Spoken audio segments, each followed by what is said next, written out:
ফরিদপুর অতিরিক্ত জেলা দায়রা জজ একটি ঐতিহাসিক হত্যা মামলার রায় প্রদান করেছেন। এই মামলার বাদী নূপুর পরিবহনের মালিক জয়নাল আবেদীন 23/10/2019 তারিখের ঘটনার বর্ণনা দিয়ে 24/10/19 তারিখে একটি এফআইআর কোতোয়ালি থানায় দাখিল করেন। সেই এজাহারে তিনি বর্ণনা করেন যে তার নিউ পরিবহন গাড়িটি শেখ রাসেল শিশু পার্কের সামনে থেকে রাত্রেবেলায় ছিল। পরের দিন সকালে ট্রিপ নিয়ে খুলনা যাওয়ার কথা ছিল। পরবর্তী সকাল 24 তারিখে সকালে এসে ড্রাইভার বাস না পেয়ে মালিককে জানায়। মালিক ঘটনাস্থলে আসে এবং পরবর্তী পুলিশ কন্ট্রোল রুমকে জানায়। পুলিশ কন্ট্রোল রুম এটা দেশব্যাপী ওয়ারলেসের মাধ্যমে জানিয়ে দেওয়ার পরে ভাঙ্গা এই গাড়িটির সন্ধান পাওয়া যায়। সন্ধান পাওয়ার পরে পুলিশ খবর পেয়ে এই বাদীকে নিয়ে বাসের ড্রাইভারকে নিয়ে ভাঙ্গা চৌরাস্তার মোড়ে গাড়িটি সন্ধান পায় এবং ভাঙ্গা চৌরাস্তার মোড়ে যায়রা গাড়িটি দেখতে পায়। গাড়ির হেল্পার সাদ্দাম শেখের লাশ হাত পা বাঁধা, পিছনে হাত পা বাঁধা, উপর অবস্থায় পড়ে থাকতে দেখে।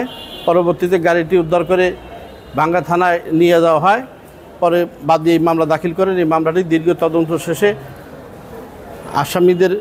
অজ্ঞাত আসামিদের নাম দিয়ে মামলা করার পরে আসামিদের গ্রেপ্তার করে এই মামলায় 7 জন আসামির মধ্যে 5 জন আসামির কার্যবিধির 164 দ্বারা বিজ্ঞ ম্যাজিস্ট্রেট মহোদয়ের কাছে স্বীকারোক্তিমূলক জবানবন্দি প্রদান করে হত্যার দায় স্বীকার করে।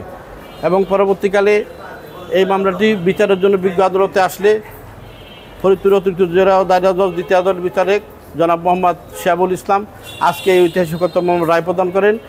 রায়ে তিনি 7 জন আসামির মধ্যে 5 জন আসামিকে যাবজ্জীবন কারাদণ্ড, 10,000 টাকা অর্থদণ্ড, অনদায়ে 5 মাসের বিনাশ্রম কারাদণ্ডের আদেশ প্রদান করেন।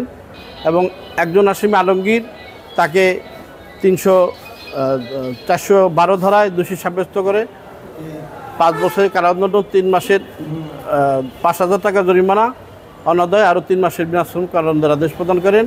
এবং আর যে 5 জন আসামি, ওই 5 জন আসামি 396 ধারায় দোষী সাব্যস্ত করে যাবজ্জীবন কারাদণ্ডের আদেশ প্রদান করেন।